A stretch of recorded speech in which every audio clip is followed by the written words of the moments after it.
പ്രിയമുള്ള കുഞ്ഞുമക്കളെ, ഞാൻ ഹരീഷ് ആർ നമ്പൂതിരിപ്പാട്.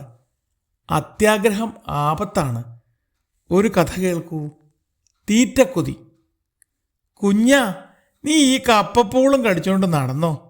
നല്ല ഒന്നാന്തരം മീൻ കഷ്ണങ്ങൾ എലികൾ മത്സരിച്ച് കടിച്ചെടുത്തുകൊണ്ട് പോകുന്നുണ്ട്. ഒരു കഷ്ണം കപ്പയുമായി വരുന്ന കുഞ്ഞനെലിയെ നോക്കി ചിണ്ടനെലി പറഞ്ഞു, അങ്ങേ പാടത്തിൻ മൂലയ്ക്ക് ആരോ ഇന്നലെ സന്ധ്യയ്ക്ക് മീൻകുട്ടയൊന്നു കമിഴ്ത്തിയല്ലോ, നല്ല പിടയ്ക്കുന്ന മീനെല്ലാം എല്ലാരും കൊണ്ടങ്ങു പോയല്ലോ, എല്ലാരും കൊണ്ടങ്ങു പോയല്ലോ. മിടുക്കുള്ളവർ വലുതു നോക്കി വായിലാക്കി ഓടിക്കഴിഞ്ഞു. വേഗം ചെന്നാൽ ഉള്ളതിൻ്റെ ബാക്കി കിട്ടും. ആണോ? എന്നാൽ ഞാൻ ഈ കപ്പക്കഷ്ണം മാളത്തിൽ കൊടുത്തിട്ട് വരാം. കുഞ്ഞുങ്ങൾ വിശന്നിരിക്കുകയാണ്. കഷ്ടം, ഈ കപ്പ കൊണ്ടുപോകാൻ നിന്നാൽ ബാക്കി വന്ന മീൻ കഷ്ണം പോലും കിട്ടില്ല. മിടുക്കുള്ളവരെല്ലാം കാലിയാക്കും.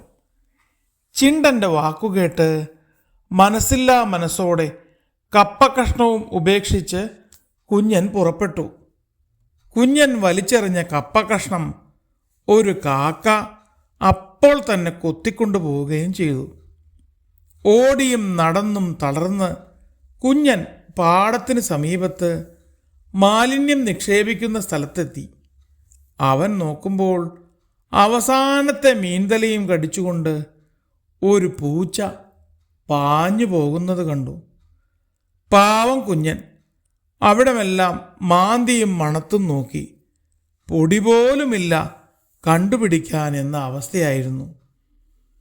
കൂട്ടുകാരൻ്റെ വാക്കുകൾ കേട്ട് അത്യാഗ്രഹത്തോടെ ചാടിപ്പുറപ്പെട്ടതുകൊണ്ട് കടിച്ചതുമില്ല പിടിച്ചതുമില്ല അവസ്ഥയായി. വിശന്നിരിക്കുന്ന കുഞ്ഞുങ്ങളോട് എന്തു പറയുമെന്നറിയാതെ സങ്കടത്തോടെ കുഞ്ഞൻ മടങ്ങി. അപ്പോൾ കാക്കമ്മ തൻ്റെ ചുണ്ടിലിരുന്ന കപ്പ കഷ്ണങ്ങളാക്കി കുഞ്ഞുങ്ങൾക്ക് കൊടുക്കുകയായിരുന്നു.